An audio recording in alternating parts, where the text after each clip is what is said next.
Buenas tardes, hermanos. Dios les bendiga. Gracias a Dios porque podemos estar aquí en la iglesia. Vamos a ir rápidamente a nuestras Biblias. A 1 Corintios 10:31. 1 Corintios 10:31. 1 Corintios 10:31. Dice de la siguiente manera. Es un versículo que conocemos, lo hemos leído muchas veces. Dice de la siguiente manera. Si pues coméis o bebéis o hacéis otra cosa, hacedlo todo para la gloria de Dios. ¿Sí? Hacedlo todo para la gloria de Dios. Vamos a orar para comenzar.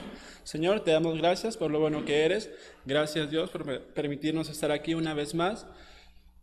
Porque podemos venir, Señor, ante tu presencia.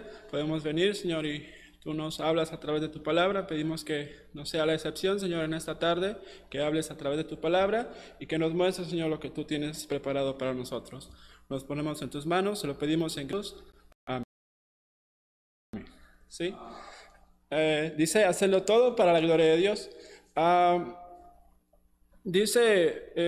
Hay un científico especialista en la teoría de la relatividad, ¿sí? La misma en la que trabajó Einstein.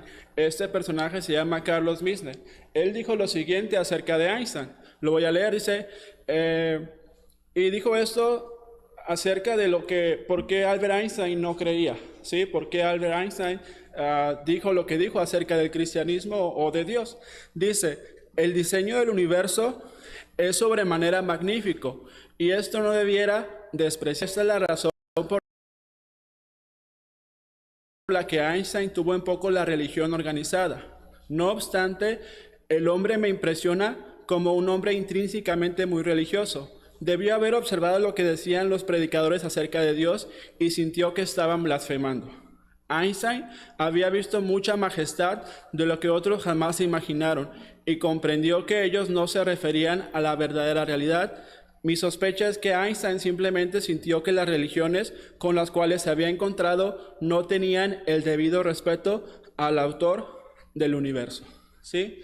Es increíble cómo un científico dice acerca de Einstein, ¿cuál es la razón por la cual Einstein no creyó? Porque él había descubierto la gran majestad, ¿sí?, de un Dios creador, de un Dios todopoderoso, pero que muchas veces no era lo que observaba en la vida de los cristianos, no era lo que observaba en la vida de los pastores. Al contrario, dice, parecía que estaban blasfemando, ¿sí? Como un Dios tan grande como ellos con ardor por Dios predicaban de esa manera. Ahora, dice lo siguiente, ¿sí? También los científicos saben que la luz viaja a una velocidad y aquí menciona cierta información acerca de la velocidad de la luz. También la medida de las galaxias, el número de las estrellas que hay y aún el tiempo que el Sol tardaría en dar la vuelta al universo, ¿sí? Entonces, dice, los científicos conocen esas cosas y se asombran y dicen, si hay un Dios personal, como dicen los cristianos, quien constituyó este universo con tan solo una voz de mando, entonces habría que percibir un cierto respeto, reverencia, asombro y temor cuando se habla de Él y cuando se le adora, ¿sí? Es la exigencia que estos científicos hacen hacia nosotros los cristianos, que tomamos en poco a Dios, que no hay una reverencia, que no hay un respeto, ¿sí? El tema de hoy es en sí la adoración y las misiones, ¿sí? Cómo se relaciona la adoración a Dios y las misiones. Mucho se ha mencionado sobre cuál es el objetivo de la iglesia, ¿sí? Si hiciéramos una encuesta aquí y preguntáramos uno tras uno, el objetivo por el cual la iglesia está, creo que la mayoría estuviéramos de acuerdo en ciertas respuestas. Algunos, bueno, se dice que alcanzar al mundo perdido, ¿sí? La evangelización de aquellos que no han sido salvos. Otros pudiéramos decir que la edificación del cuerpo de Cristo. Otros pudiéramos decir que ayudar a otros, preocuparnos por los demás. Pero también otros pudiéramos decir que la adoración es la razón de la existencia de la iglesia, y no solo de la iglesia, sino de la especie humana. Ahora, solamente para mostrar la importancia de la adoración, una vez que todo esto haya acabado, ¿sí? Una vez que todo lo que Apocalipsis diga suceda, solamente quedará la adoración, ¿sí? Las misiones, el evangelismo dejará de existir. Ya no habrá necesidad, porque ya no habrá más oportunidad de que las personas sean salvas. Ya, y lo recalco, ¿sí? Acabándose todo lo que Apocalipsis nos narra acerca de la segunda venida de Cristo y cada uno de los hechos que ahí nos narra. Ya no habrá esa necesidad, ¿sí? Lo único que quedará es la adoración. Y no estoy tratando de decir que evangelismo no es importante, que las misiones no son importantes, pero lo que debería de movernos a cada uno de nosotros es la adoración a Dios, ¿sí? Ahora, Salmos 97.1 dice de la siguiente manera, Salmos 97.1 dice así: Jehová reina, Jehová reina, regocíjense la tierra, alégrense las muchas costas. También 67, 3 y 4, Salmo 67, 3 y 4 dice de la siguiente manera: te alaben los pueblos, oh Dios, todos los pueblos te alaben. Alégrense y gócense las naciones, porque juzgarás los pueblos con equidad y pastorearás las naciones en la tierra. Alégrense y gócense las naciones, ¿sí? Dice, te alaben todos los pueblos. Ahora, también, pero ¿cómo podemos adorar si no sabemos muchas veces lo que es la adoración? Hemos también escuchado muchas veces enseñanzas acerca de qué es la adoración, pero quiero primeramente dejar en claro qué es la adoración. En el Antiguo Testamento vemos muy claro lo que la adoración era, lo que la adoración implicaba. Hay muchos versículos que señalan que personas adoraban, ¿sí? Y muchas veces era algo externo, era algo en lo cual ellos iban y en una posición de reverencia se postraban.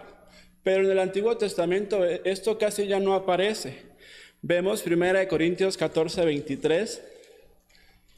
Espero que no nos perdamos con lo que estamos explicando. 1 Corintios 14, 23 dice de la siguiente manera: si pues toda la iglesia se reúne en un solo lugar y todos hablan en lenguas y entran indoctos e incrédulos, ¿no dirán que estáis locos? Hechos 2, 46. Hechos 2, 46. Hechos 2, 46 dice: y perseverando unánimes cada día en el templo y partiendo el pan en las casas, comían juntos con alegría y sencillez de corazón, alabando a Dios y teniendo favor con todo el pueblo.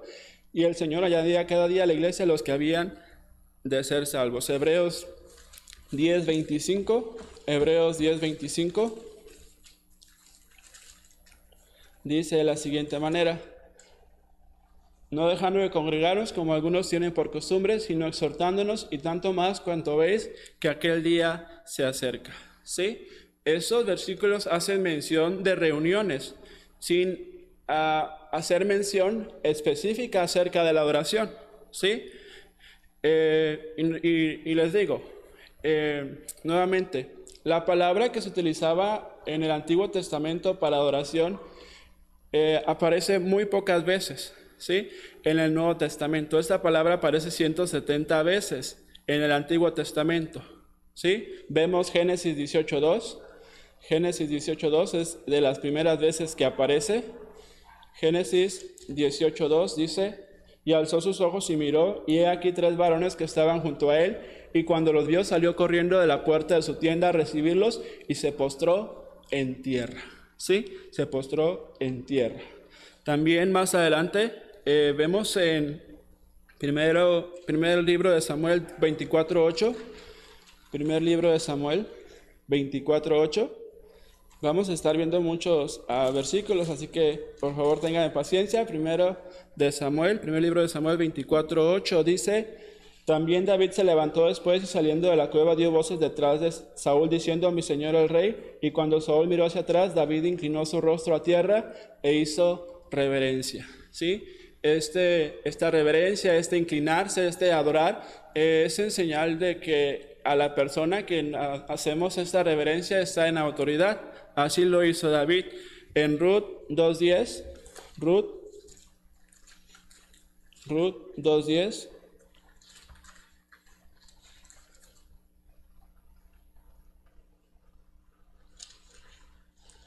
Ruth 2:10 dice de la siguiente manera.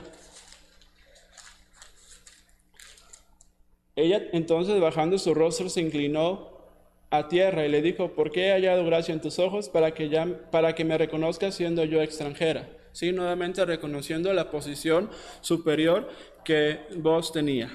Sí, y también en el primer libro de Samuel 15:25. Ahí vamos a regresar al primer libro de Samuel 15:25.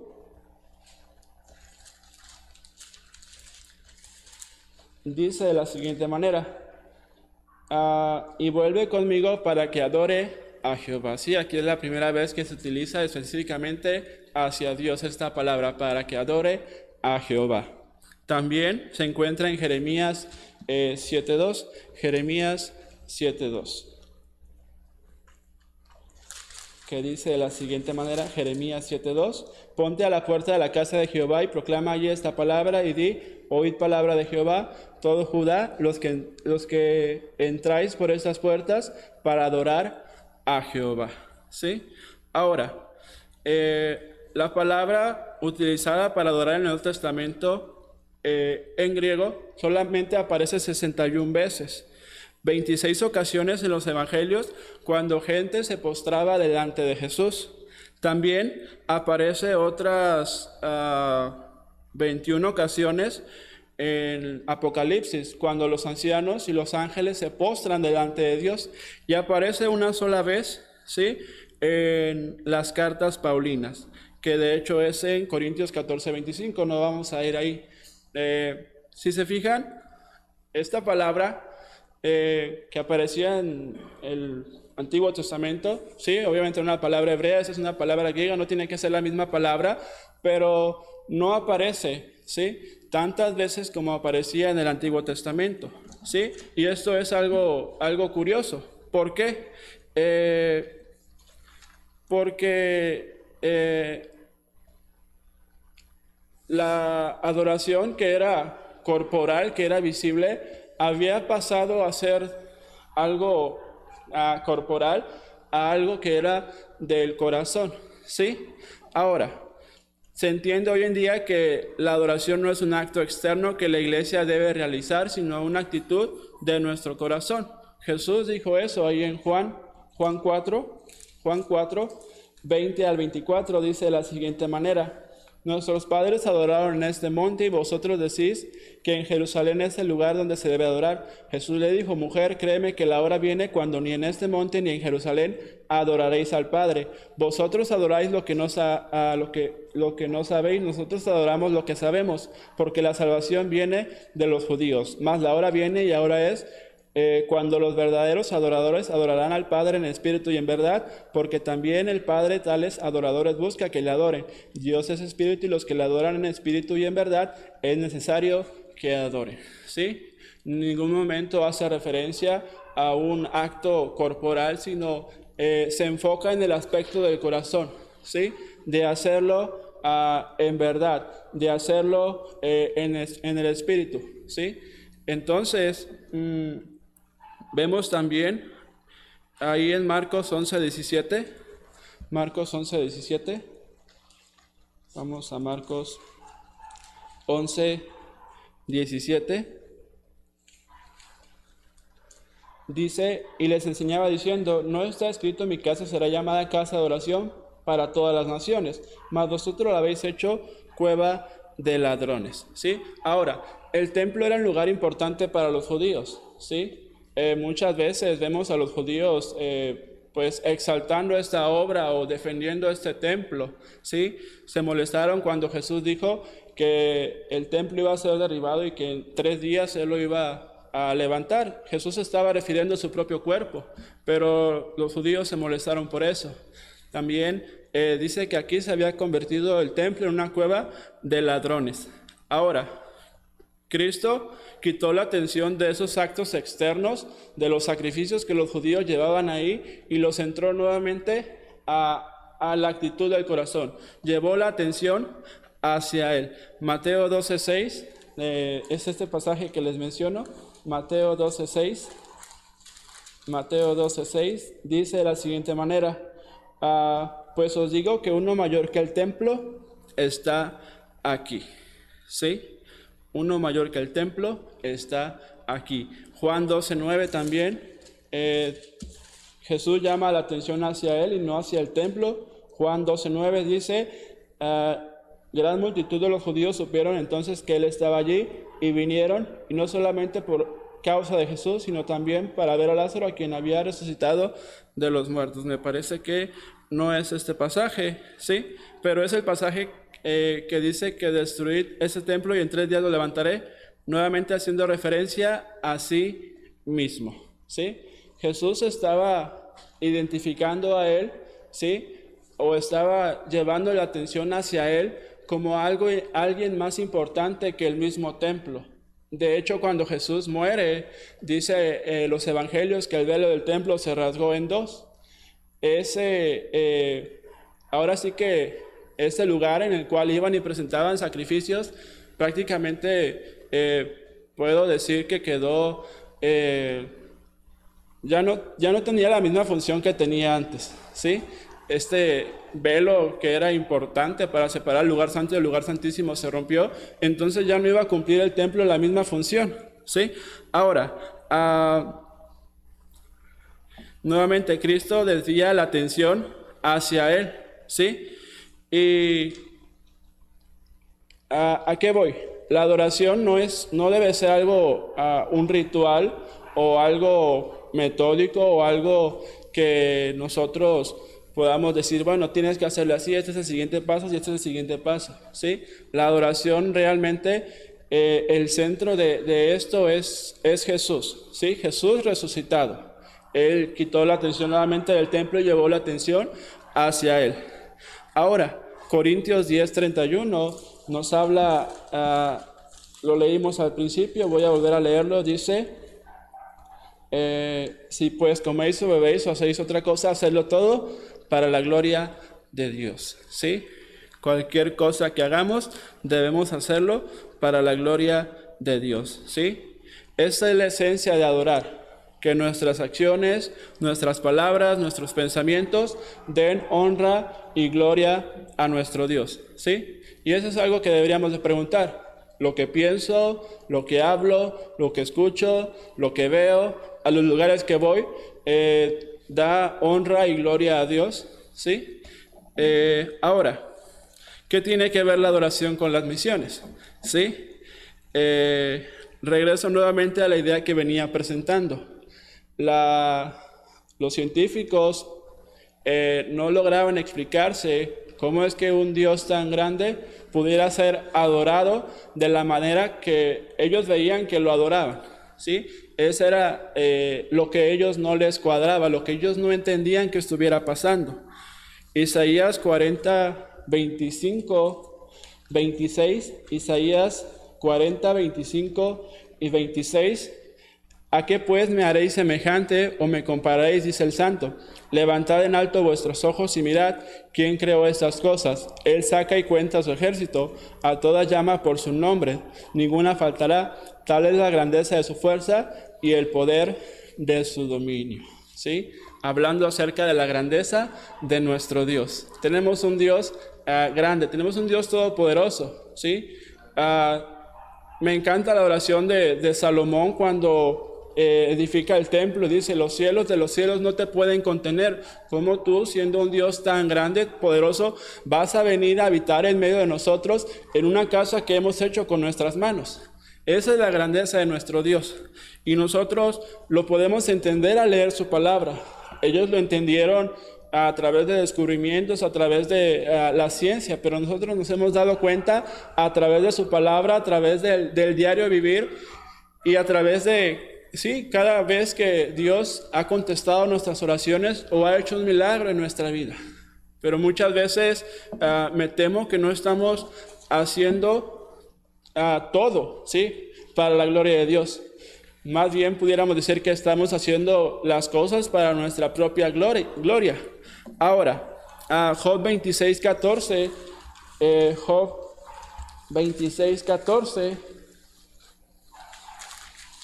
dice de la siguiente manera: he aquí esas cosas solo son los bordes de sus caminos, y cuán leve es el susurro que hemos oído de él, pero el trono de su poder, ¿quién lo puede comprender? Si leyéramos todo el pasaje aquí, ¿sí? Cuando Dios, ¿sí?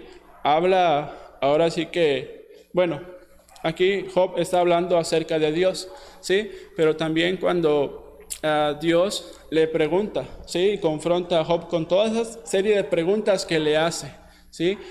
Nos dan muestra de cuán grande es nuestro Dios. Muy bien. Dios, ¿sí? Es, ahora sí que, dijo un maestro allá, dijo, es lo máximo, ¿sí? Nos da risa cuando lo compartimos o lo decimos, pero realmente Dios es ahora sí que el responsable de todo, el centro de nuestra vida, a quien todos un día le vamos a rendir cuentas, a quien todos un día vamos a estar delante de Él y le entregaremos cuentas. ¿Y qué cuentas le entregaremos? Todo depende de su voluntad. Ahora, dice aquí, todas las demás realidades se comparan con Él como una gota de lluvia se compara con el océano, o como un hormiguero aparece frente al monte Everest, ¿sí? Ignorarle o menospreciarle es una locura incoherente y suicidia. Ahora, como la pregunta que me estuve haciendo cuando repasaba y estudiaba esto es cómo nosotros podemos servirle de la manera en que le servimos sin ni siquiera temblar delante de su presencia, sin ni siquiera mostrar más reverencia o respeto delante de la presencia de Dios, ¿sí? Ahora, nuevamente, estamos hablando de la adoración y las misiones, ¿sí? Ahora,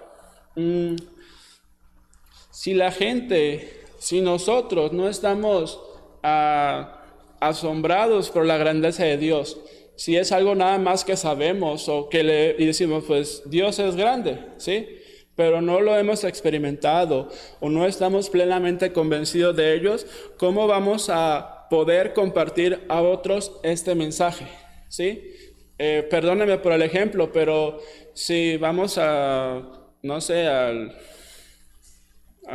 mercadito, ¿cómo se llama? Al Swapmeet o ahí al sobre ruedas, y hay una persona con obesidad vendiendo productos para bajar de peso, pues nos preguntaríamos o nos diríamos que algo está mal, ¿sí? No hay una congruencia, ¿sí? Y así muchas veces nosotros somos incongruentes con nuestras vidas. Hablamos de un Dios grande del cual no estamos convencidos de la grandeza que Él tiene, ¿sí? Ahora, también la tarea misionera, ¿sí? El más interesado en ello es Dios, ¿sí? Ahora, William Carey fue un misionero, ¿sí? Inglés que fue a la India. De hecho, les recomiendo su historia. En aquel tiempo en Inglaterra, no sé por qué razón, no lo entiendo, dejaron de enviar misioneros, pensaron que cumplir con la gran comisión era solamente alcanzar a su país, pero él se puso a defender que tenían que ir a todo el mundo. Entonces, cuando logró convencer a algunas iglesias y había sostén para mandar a alguien, lo único que faltaba era alguien a quien mandar. Y él se ofreció y él fue. Hizo una gran obra en la India. Pero él dijo lo siguiente: cuando partí de Inglaterra, mi esperanza para la conversión de la India era muy fuerte, pero con los muchos obstáculos con los que me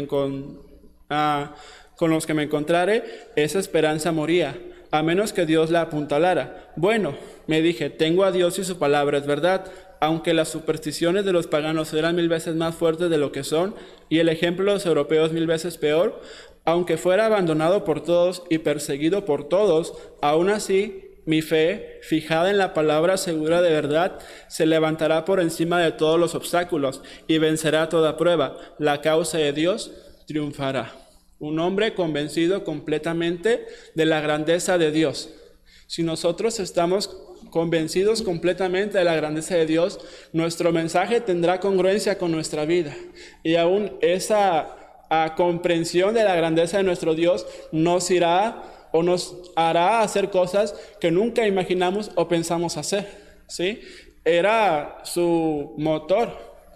El comprender la grandeza de Dios, la adoración que él tenía hacia Dios, era el motor que cada día le motivaba. A pesar, ¿sí? En aquel día no había facilidad de viajar en un avión y en cuestión de 14, 15, 20 horas estar allá. Eran viajes largos en barcos, ¿sí? Alrededor de 6 meses. Y era el motor que cada día le animaba a seguir adelante. Así, muchos más han sido movidos y mandados por la visión de un Dios grande y triunfante. Ahora,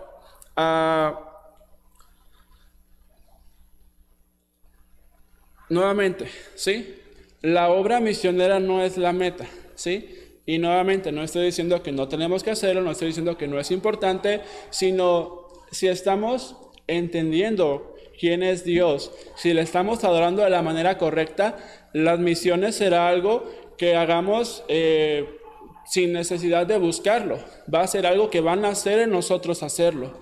Va a ser algo, el compartir al vecino, el compartir al familiar, el compartir al de la tienda cuando voy en el avión, en el camión, en la escuela, en cualquier lado, ¿sí? Es aquello que nos va a mover, ¿sí? Y sí, muchas veces tenemos programas de ganancia de almas y programas de misiones y todo, y son importantes y necesarios. Pero si nosotros comprendiéramos de manera personal la grandeza de nuestro Dios y fuéramos movidos por eso, no habría tanta necesidad de que se nos estén recordando las cosas, que demos nuestra ofrenda misionera, que vengamos para ir a ganar almas, entre otras cosas, ¿sí? Ahora, nuevamente, ¿sí? El propósito por el cual estamos aquí es adorar a Dios. A través de la adoración vamos a alcanzar al mundo perdido. A través de esa adoración que tenemos hacia Dios, vamos a poder edificarnos como Dios nos pide que nos edifiquemos unos a otros y vamos a poder mostrar esa luz a los demás. Pero ese es nuestro propósito. Pero no sé si alguna vez usted se ha preguntado cuál es el propósito de Dios. Hace poquito hacía un trabajo y las 3 preguntas que nos hacen siempre: ¿quién somos? ¿De dónde venimos? ¿Y hacia dónde vamos? ¿Sí? Nosotros tenemos respuesta a estas 3 preguntas. El mundo sigue preguntándose eso y no encuentra respuesta. Pero no sé si usted se ha preguntado, yo lo he preguntado, ¿cuál es el objetivo, el motivo, o sea, la razón de Dios? O sea, ¿qué Dios busca al final de todo? ¿Sí? Isaías 48, 9, 11. Isaías 48, 9, 11. Dice de la siguiente manera. Isaías 48, 9 al 11. Dice: por mí, por amor de mí mismo lo haré, para que no sea mancillado mi nombre, y mi honra no la daré a otro. Óyeme, Jacob, y tú, Israel, a quien llamé. Yo mismo, yo el primero, yo también el postrero. ¿Sí? Ahora, si se fija, dice: por amor de mi nombre, para alabanza mía, por mí, por amor de mí mismo, para que no sea profanado mi nombre. Mi honra no la daré a otro. ¿Sí? Dios haciendo un énfasis especial en Él mismo. Ahora, Dios, ¿sí? El objetivo que tiene o la finalidad que Él tiene es darse honra y gloria a Él mismo, ¿sí? Y suena algo contradictorio, y suena algo quizá como que, oye, espérate, a ver, ¿escuché bien? Sí, este versículo nuevamente dice: por amor de mi nombre, para alabanza mía, por mí, por amor de mí mismo, para que no sea profanado mi nombre. Y dice: mi honra no la daré a otro. De hecho, existen bastantes versículos en los cuales Dios dice que Él busca su honra, o lo que Él hace es para buscar su honra a su gloria. Efesios 1, no voy a alcanzar a leer todos, o más bien no pretendo leer todos.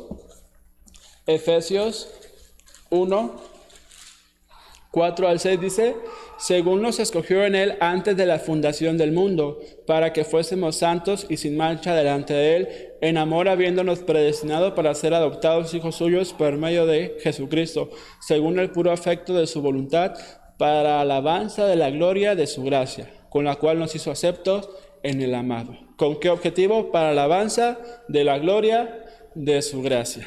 También Isaías 43,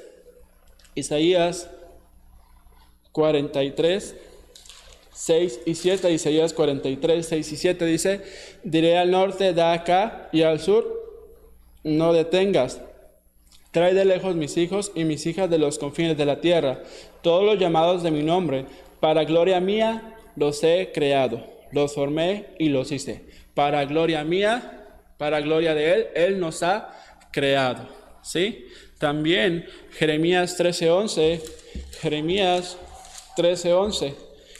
Hay más versículos que apoyan esta idea y dice: porque como el cinto se junta a todos a los lomos del hombre, así se juntará a mí toda la casa de Israel y toda la casa de Judá, dice Jehová, para que me fuesen por pueblo y por fama, por alabanza y por honra, pero no me escucharon. Para que me fuesen por pueblo, por fama, por alabanza.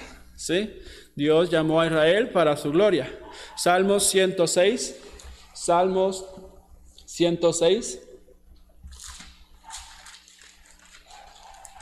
Salmos 106, versículos 7 y 8 dice de la siguiente manera: nuestros padres en Egipto no entendieron tus maravillas, no se acordaron de la muchedumbre de tus misericordias, sino que se rebelaron junto al mar, el mar rojo. Pero Él los salvó por amor de su nombre, para hacer notorio su poder. Dios rescató a Israel de Egipto nuevamente para su gloria. Dice: por amor de su nombre.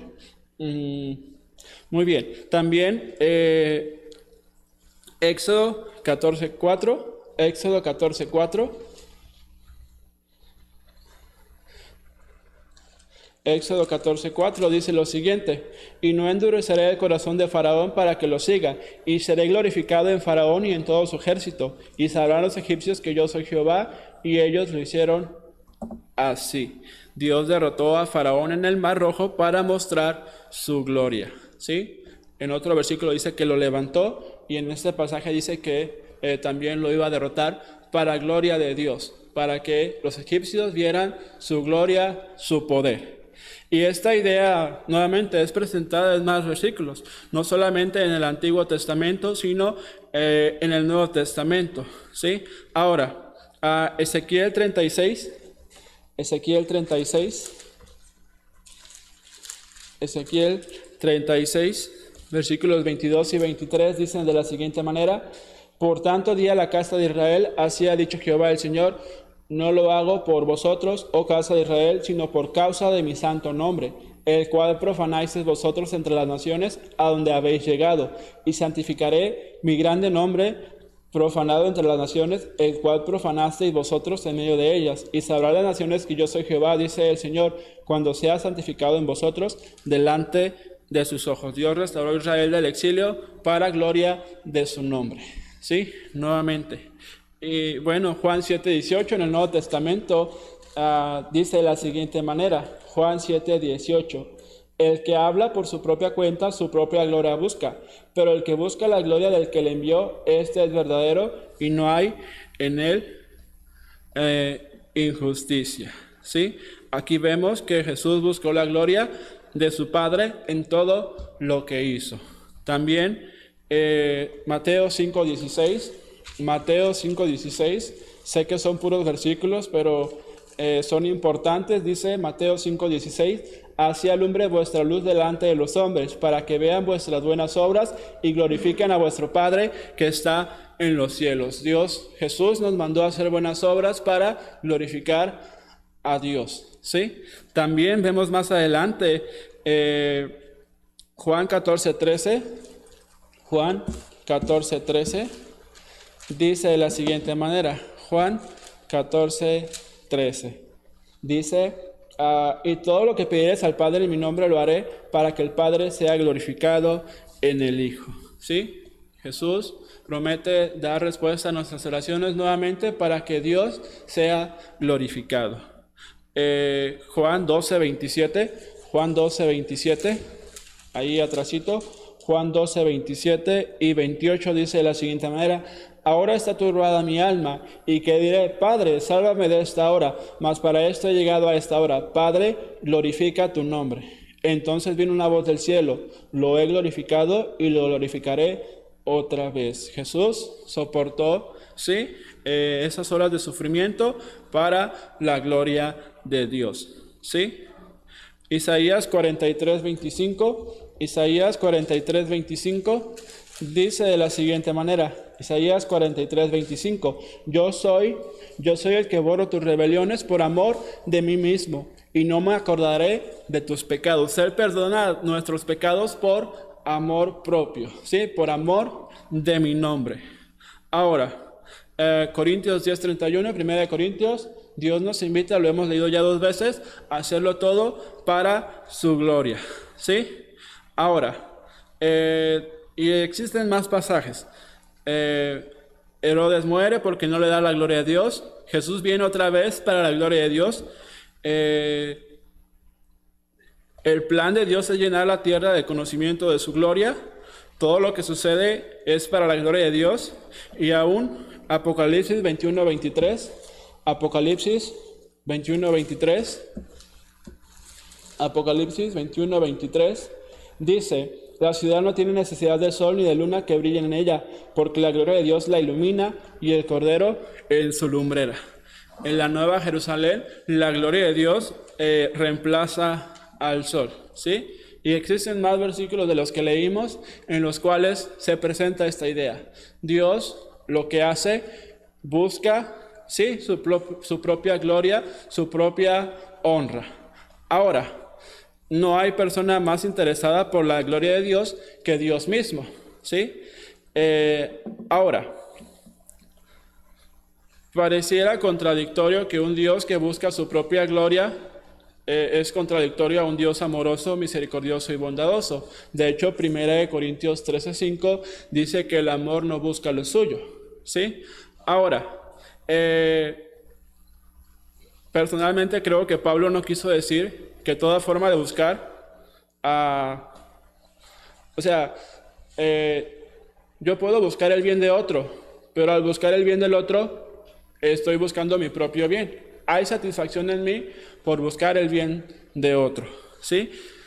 Dios es más glorificado en nosotros cuando estamos más satisfechos en Él, ¿sí? Cuando nosotros estamos satisfechos en Dios, cuando nosotros hemos comprendido quién es nuestro Dios y qué ha hecho por nosotros, Él es glorificado por nosotros, ¿sí? Compartimos el evangelio a otros, ellos entienden lo mismo, ellos glorifican a Dios y más personas nos encontramos glorificando el nombre de Dios, ¿sí? Ahora, para ilustrar esta verdad, el siguiente ejemplo, ¿sí? Imagine usted, ¿sí?, o imagine un pastor que va al hospital a visitar a uno de sus miembros, una de sus ovejas, y el hermano le dice: qué bueno que vino a visitarme, ¿sí? Ahora, dice: ¿cuánto me anima? Pero imagínese que ese pastor le contesta: sí, vine pues porque es mi deber como pastor venir, o sea, pues es mi deber, ¿sí?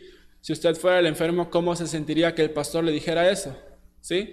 Yo diría, bueno, pues viene porque es su obligación, es su deber, o porque realmente quiere venir. Sí, yo me preguntaría eso.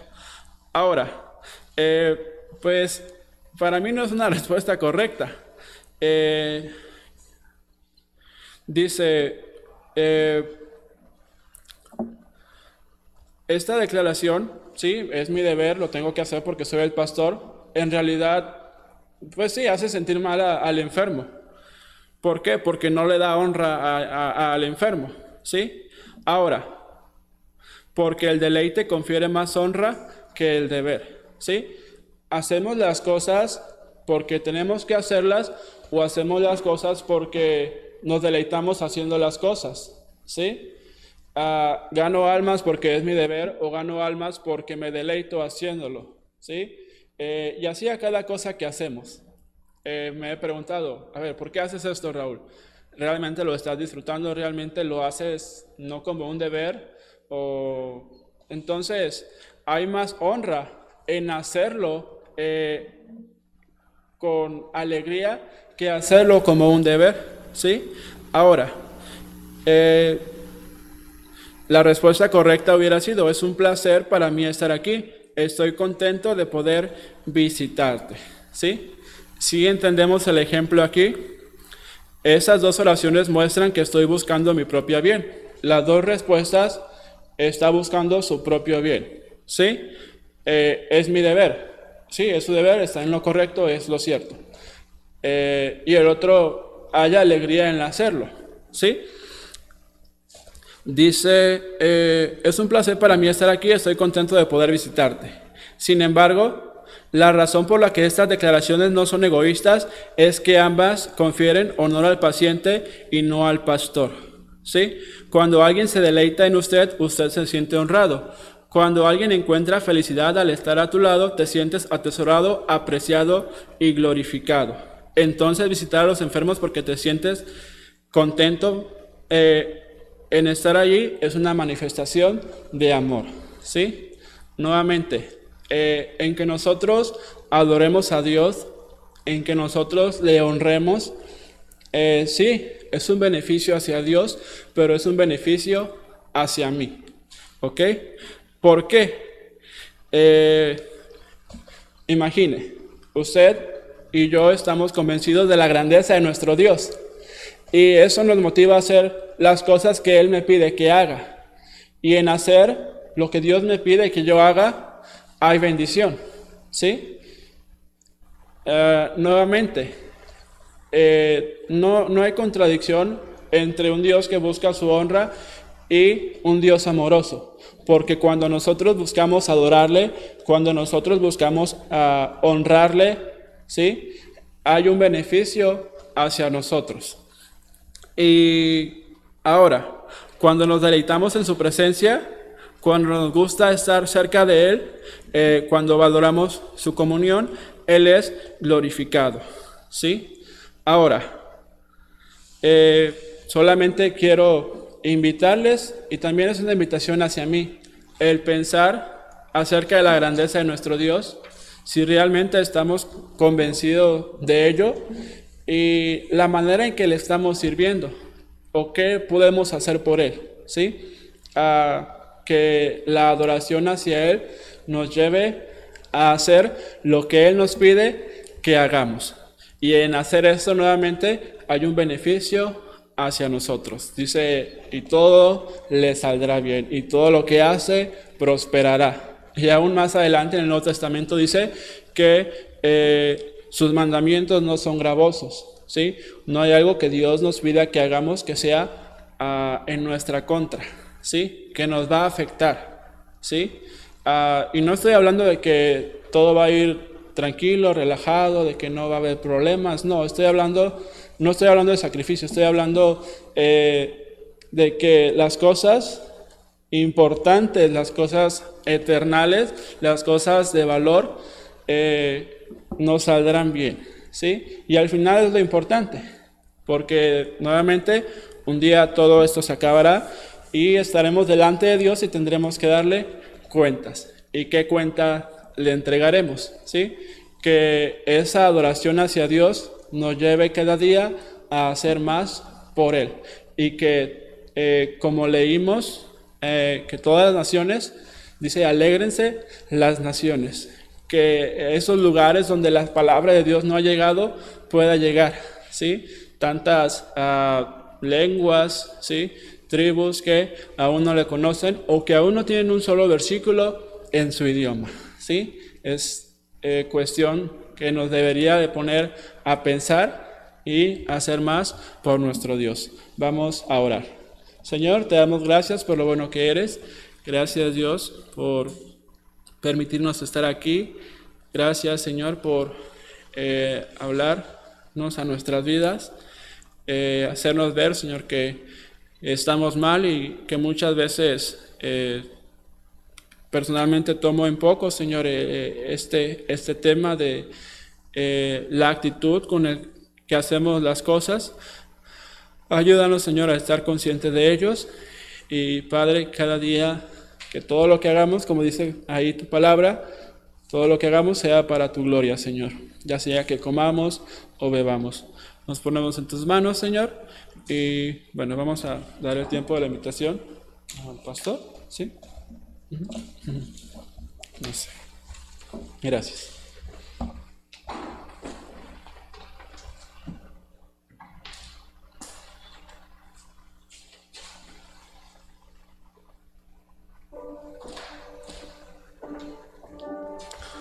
Algo para reflexionar, hermanos. ¿Qué tanto nosotros adoramos al Señor? Vamos a inclinar el rostro, vamos a orar. Y si el Señor le habló esta tarde, hermanos, arrodíllese delante de Él. Eso es lo correcto, eso es lo justo. Humillarnos delante de Dios y suplicar de su misericordia. Padre Celestial, le damos gracias por su palabra, Señor, gracias por que nos recuerda, Señor, la importancia, Padre, de hacer las cosas de manera correcta, de hacerlas con motivos correctos, Señor, pero sobre todo, Padre, adorándole y glorificándole a usted, Señor. Padre, gracias por nos recuerda, Señor, este tema, y gracias también, Señor, porque nos permite, Señor, que tu palabra prospere en nuestros corazones.